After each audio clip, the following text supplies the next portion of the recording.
पर यह सारा प्रकृति मंडल एक महान यंत्र की नाई परिचालित होता रहता है, जो न व्यक्ति है और न व्यक्त है, जो माइक विस्तृत तत्व विहीन है, जो अपने से बाहर कुछ भी अवकाश नहीं रखता है, जो परम सनातन, परम पुरातन एवं सर्वप्रथम से ही विद्यमान है। संत मत में उसे ही परम अध्यात्म पद व परम अध्यात्म स्वरूपी परम प्रभु सर्वेश्वर कुल मालिक मानते। इस तरह का परमात्मा की महानता आप किसी सदग्रंथ में नहीं देखिएगा। इस तरह का व्यापक वर्णन गुरु महाराज जो ईश्वर के संबंध में किए हैं कहीं नहीं मिलेगा। इतना स्पष्ट करके उस ईश्वर के संबंध में, उनकी महिमा के संबंध में गुरु महाराज सिद्धांत में लिखे, कितनी उनकी महिमा। तो स्तुति का मतलब होता है परमात्मा का यशगान करना, उनका गुणगान करना, उनकी महिमा का वर्णन करना। मतलब भगवान श्री राम जो माता सबरी को नवधा भक्ति का उपदेश किए, उस भक्ति में यह चौथी भक्ति, गुरुपद पंकज सेवा, तीसरी भगति अमान, और चौथी मम गुण गण करई और कपट तजी, यह चौथा भक्ति है। हम लोग जो सदग्रंथ पाठ करते हैं, ईश्वर की स्तुति करते हैं, संतों की स्तुति करते हैं, यह क्या है? मेरी चौथी भक्ति है, मेरा यशगान करना छल कपट से रहित होकर के। ये चौथी भक्ति जो नित्य प्रतिदिन स्तुति करता है, विनती करता है, नित्य प्रतिदिन सत्संग करता है, स्तुति विनती पाठ करता है, कि वह परमात्मा की चौथी भक्ति करता है। तो यह है ईश्वर की महिमा का गुणगान करना, उनकी महिमा का वर्णन करना। उसके बाद प्रार्थना, जब उनकी महिमा का हम वर्णन कर लेते हैं, गुणगान कर लेते हैं, तो प्रार्थना का अर्थ होता है प्रेम सहित प्रभु से कुछ मांगना। प्रार्थना का मतलब प्रेम सहित जिसकी हम स्तुति किए, उस प्रभु से प्रेम सहित कुछ मांगना। तो क्या मांगे हम प्रभु से? बाबा कबीर ने कहा, क्या मांगू कछु थिर न रहाई, आ देखत नयन चलियो जग जाई। 1 लाख पुत्र 1.25 लाख नाती, जा रावण घर दिया न बा। लंका सी कोट समुद्र सी खाई, जा रावण की खबर न खाई। क्या मांगे हैं हम लोग? जो विनती करते हैं, जो प्रार्थना करते हैं, प्रभु से प्रेम सहित क्या मांगे? संसार की जितनी वस्तु है सब नाश हो, कुछ भी हमारे साथ जाने वाला नहीं है। हम प्रभु से क्या मांगे? देखिए हमारे गुरु महाराज विनती में क्या लिखते हैं, क्या मांगने के लिए कह रहे हैं? प्रेम भक्ति गुरु दीजिए। इस पर ध्यान दीजिए, केवल पढ़ने से नहीं होगा। प्रेम भक्ति गुरु दीजिए, बिनमो कर जोरी, पल पल छोड़ न छोड़िए, सुनिए गुरु। प्रेम सहित प्रभु से कुछ मांगना, प्रार्थना कर, तो क्या मांगे? प्रेम भक्ति। अगर प्रभु से कुछ मांगना है, प्रेम भक्ति मांगे। दूसरी जगह गुरुदेव लिखते हैं, भक्ति दान गुरु दीजिए। तो हमें भक्ति का वरदान मांगना चाहिए, प्रेम भक्ति का वरदान, क्योंकि भक्ति में ही शक्ति समाई हुई है। और भक्ति श्रद्धा यह स्त्रीलिंग शब्द है। जब तक जिस ईश की हम स्तुति करते हैं उनके प्रति जब तक श्रद्धा नहीं होगा, प्रेम नहीं होगा, उनकी भक्ति कैसे होगी? राम कृपा बिनु सुनु खगराई, जानि न जाई राम प्रभुताई।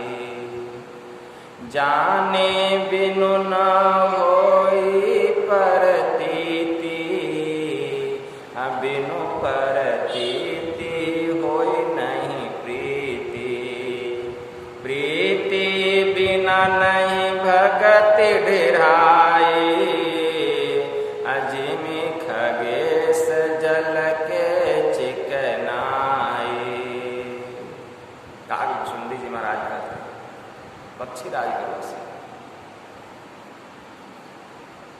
कि राम कृपा बिनु सुनु खगराई। जान न जाई राम प्रभुताई, हे खगेश, जब तक प्रभु की कृपा नहीं होगी उनका बड़प्पन जानने में आने वाला नहीं है। जान न जाए राम प्रभुताई, मतलब उनका बड़प्पन, उनकी प्रभुता नहीं जान सकते। और जब तक उनको जानेंगे नहीं, उन पर विश्वास कैसे होगा? और जब तक विश्वास नहीं होगा, हम उनकी भक्ति कैसे करेंगे? इसीलिए किसी की भक्ति करने के पहले हमें उनको जानना पड़ता है। जाने बिनु न होई प्रतीति। प्रतीति का मतलब क्या होता है? विश्वास। प्रतीति का मतलब विश्वास। अब बिनु प्रतीति होई नहीं प्रीति।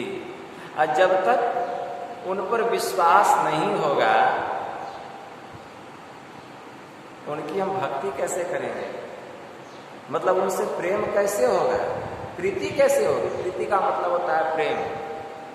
और जब तक दृढ़ प्रेम नहीं होगा, उनकी हम भक्ति कैसे करेंगे? इसीलिए यहाँ जानना किसको है? प्रभु को जानना। विश्वास किस पर करना है? प्रभु पर करना है। प्रेम किससे करना है? प्रभु से करना है। भक्ति किनकी करनी है? तो प्रभु की करनी है। इसीलिए प्रेम सहित प्रभु से कुछ मांगना, तो हम प्रेम सहित प्रभु से क्या मांगे? तो एक प्रेम भक्ति, भक्ति का वरदान मांगे। बिनु विश्वास भगति नहीं, तेहि बिनु द्रवहीन राम। राम कृपा बिनु सुख जीवन लह विश्राम। को विश्राम की पाओ, तात सहज संतोष बिनु। जल बिनु चलई के नाव, कोटि जतन पची पची मरी है। कागभूषुंडी जी महाराज कहते हैं, को विश्राम की पाओ, तात सहज संतोष बिनु। जब तक सहज संतोष की प्राप्ति नहीं होगी, जीव को क्या आराम मिल सकता है? विश्राम मिल सकता है, मतलब सुख मिल सकता है, शांति मिल सकती है? नहीं मिल सकती। करोड़ों उपाय कोई कर ले, पच पच करके मर भी जाए, लेकिन क्या बिना पानी का नाव चल सकता है? नहीं चल सकता। करोड़ों उपाय करके पच पच करके मरने पर भी बिना पानी का नाव चलने वाला नहीं है। उसी प्रकार हम करोड़ों उपाय कर लें, बिना परमात्मा की भक्ति किए अगर किसी को सुख मिल गया है, तो वह मैं मानने वाला नहीं हूं। ये कौन कहते? कागभूषुंडी जी महाराज। अब करोड़ों उपाय क्या क्या है? मन में यह भी प्रश्न होता होगा, करोड़ों उपाय करके बिना पानी का नाव चलने वाला नहीं है। और भी करोड़ों उपाय बहुत बात कह दिए हैं कागभूषुंडी जी महाराज पक्षीराज करो। शिव अज सुख सनकादिक नारद, अजय मुनि ब्रह्म विचार सब कर मत खगनायक येहा, अकरिए राम पद पंकज नेहा। श्रुति पुराण सद ग्रंथ कहाहीं, रघुपति भगति बिना सुख नाही। कमठ पीठ जामहि बरुबारा, अबंध्या सूत वरु काहुहि मारा। फूलहि नभ बरु बहु विधि फूला, जीवन लह सुख हरि प्रतिकूला। त्रिसा जाई बरु मृग जल पाना, बरु जामहि सस शीस बिसाना। अंधकार बरु रवि न सावे, राम विमुख न जीव सुख पावे। हिमत प्रगटय नल बरु होई, अभिमुख राम सुख पावन कोई। बारी मथे घृत होई बरु, सिकता ते बरु तेल। अबिनु हरि भजन ना भवतरिये, यह सिद्धांत अपेल। मस कहीं करहीं बिरंचि प्रभु, अजहि मसकते हीन। अस विचारी तजि संशय, राम ही भजहि प्रवीण। देखिए काकभुसुंडी महाराज कितनी अच्छी बात कहे। चाहे कोई करोड़ों उपाय करके पच पच करके मरने पर भी बिना पानी का नाव चलने वाला नहीं है, उसी प्रकार कोई करोड़ों उपाय कर ले लेकिन बिना परमात्मा की भक्ति किए जीव को कभी सपने में भी सुख मिलने वाला नहीं है। चाहे इसके लिए असंभव काम किसी काल में संभव हो जाए, कोई यह कह दे तो काकभुसुंडी कहते हे खगेश यह तो मैं मान सकता हूँ, लेकिन कोई कह दे कि बिना परमात्मा की भक्ति किए हमको सुख मिल गया है, तो यह किसी काल में होने वाला नहीं है और न ही मैं मानने वाला। करोड़ों उपाय क्या है? जैसे कमठ पीठ जामहि बरुबारा, अब बंध्या सूत बरु काहू ही मारा। कोई कह दे कि कछुए के पीठ पर बाल जम गया है, यह मैं मान सकता हूँ। कोई कहे कि बांझ का बेटा किसी को मार दिया, यह भी मैं मान सकता हूँ। देखिए करोड़ों उपाय क्या क्या है। फूल ही नभ बरु बहुविधि फूला, जीवन लह सुख हरि प्रतिकूला। कोई कह दे आकाश में अंबर में रंग बिरंग का फूल खिल गया हो, यह मैं मान सकता हूँ। लेकिन कोई कह दे बिना प्रभु की भक्ति की हमको सुख मिल गया है, तो यह बात मैं मानने वाला नहीं हूँ। इतना ही नहीं, मृग तृष्णा का जल पीने से तृषा जाई बरु मृग जल पाना, बरु जामहि शीस बिसाना। कोई कहे कि मृग तृष्णा, मैं कितना बार कह चुका हूँ मृग तृष्णा का जल क्या होता है। कोई कहे कि मृग तृष्णा का जल पीने से किसी का प्यास बुझ जाए, यह भी मैं मान सकता हूँ। कोई कहे कि खरहे के माथे पर सिंह निकल गया है, बरु जामहि शीस बिसाना, मतलब खरगोश के खरहा खरगोश एक ही है, उसके माथे पर सिंह निकल गया, कोई कह दे तो यह मैं मान सकता हूँ। लेकिन बिना परमात्मा की भक्ति किए कोई कह दे हमको सुख मिल गया है, यह मैं कदापि मानने वाला नहीं हूँ। गुरु महाराज की वाणी में आया, मृगवारी सम सब ही प्रपंचन विषय सब दुख रूप है, निज सूरत को इनसे हटा प्रभु में लगाना चाहिए। इसीलिए गुरुदेव भी कहते हैं इनसे अपने मन को हटाइए, प्रभु की भक्ति कीजिए, तब ही सुख मिलेगा। अंधकार बरो रवि न सावे। राम विमुख न जीव सुख पावे। कोई कहे कि अंधकार ने सूर्य का नाश कर दिया तो यह अभी मैं मान सकता हूं, जबकि ये सब होने वाला किसी काल में नहीं है, लेकिन मैं मान सकता हूं।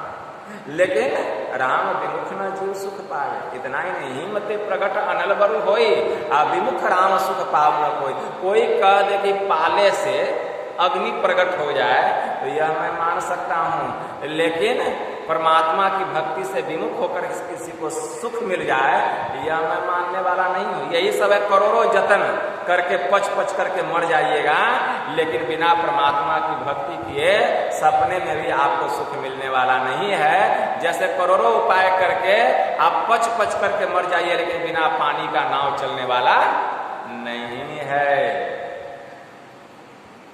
यही बात काकभुसुंडी जी महाराज पक्षीराज गरुड़ से कहते हैं। तो हम लोगों को भी ज्ञात होना चाहिए कि हम लोग जो इतना संसार के सुखों के और तरफ भाग रहे हैं, भौतिक साधनों की ओर, कितना भी भाग जाए कभी सुख नहीं मिल सकता है। सुख चाहते हैं, शांति चाहते हैं, साधारण सी बात है। कोई व्यक्ति चलता है और चलते चलते थक जाता है, तब उसकी इच्छा होती है बैठने की। वह जब वृक्ष की ठंडी छाया में बैठता तब उसको सुख मिलता है। उसी प्रकार कितनों दौरे संसार में सुख नहीं मिल सकता है। जब तक एक स्थान पर हमको बैठना पड़ेगा, एक स्थान पर बैठना पड़ेगा। एक लड़का था, उसके जन्मदिन पर उसके पिताजी ने एक सुंदर घड़ी दिया, सुंदर घड़ी दिया। और वह लड़का गाय को चराने के लिए जंगल में जाया करता था। जंगल में गाय चराता था और घास भी गढ़ता था। अचानक उसके हाथ से घड़ी खुल करके कहाँ गिर गई। जब वह अपनी कलाई की ओर देखता है तो वह घड़ी उसको दिखाई नहीं देता है। बहुत ढूंढता है, बहुत ढूंढता है। जहाँ घास का अंबार लगाया था वहां भी ढूंढता है, लेकिन उसको घड़ी कहीं भी कहीं नहीं मिलता। उसके पिताजी ने बतलाया था कि बेटा, जब तेरी कोई चीज खो जाए तो उसको तुम विशेष खोजना मत। एक जगह बैठ करके केवल ध्यान लगाना, एक जगह बैठकर ध्यान लगाना, अपने मन को एकाग्र करना। बेटा, स्वतः वह चीज तुमको मिल जाएगी। उसको अपने पिता की बात याद आ गई। जब वह पूरा थक गया, घड़ी नहीं मिली, वह एक स्थान पर बैठ करके ध्यान लगाया। जब वह ध्यान पर बैठ गया और ध्यान की गहराई में जाने लग गया, उसका मन एकाग्र होने लग गया, तब वह जो घड़ी का सुई चल रहा था, टिक टिक टिक टिक, उसकी आवाज उसके कानों में आने लग गई। कहने का मतलब है, जैसे जैसे आपका मन एकाग्र होगा, इस धरती पर जो छोटे मोटे कीड़े चल रहे हैं उसके भी पैरों की आवाज आपके कानों में सुनाई देगी। अभी घड़ी की सुई चल रही है ना, उसकी आवाज सुनाई नहीं दे रही है, क्योंकि हमारा मन एकाग्र नहीं है। कुछ देर के लिए आवाज बंद कर दीजिए और मन को एकाग्र करके ध्यान कीजिए।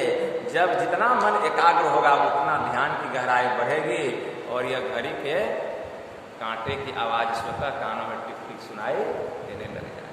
देखिए, ये तो एक उदाहरण बताया गया छोटा सा। उस लड़के को जब आवाज सुनाई देने लगी, वो देखता है कि यह आवाज कहां से आ रहा है, आवाज कहां से आ रहा है। तुरंत वह आंख खोला, उस दिशा की ओर गया और वहां घड़ी गिरा हुआ था, उठा के हाथ में। वह ढूंढते रह जाता, उसको घड़ी नहीं मिलती। घड़ी कैसे मिली?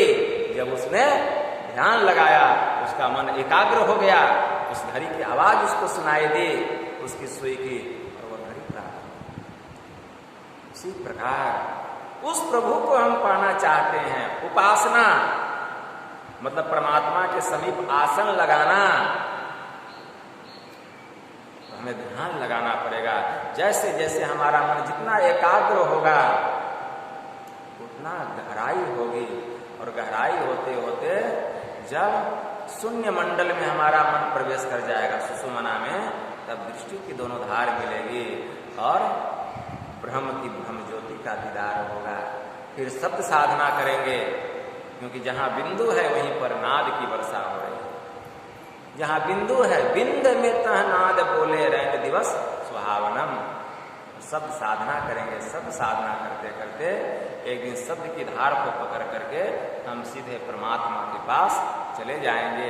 इस आत्मा का परमात्मा से मिलन हो जाएगा, सदा के लिए दुखों से छूट जाएंगे, जीव का कल्याण हो जाएगा। जब तक हम ईश्वर की भक्ति नहीं करेंगे, यह परम सुख, यह शाश्वत सुख है, हमें मिलने वाला नहीं है। यही थोड़ा सा आप लोगों की सेवा में कहा। बोलिए प्रेम से श्री सद्गुरु महाराज की।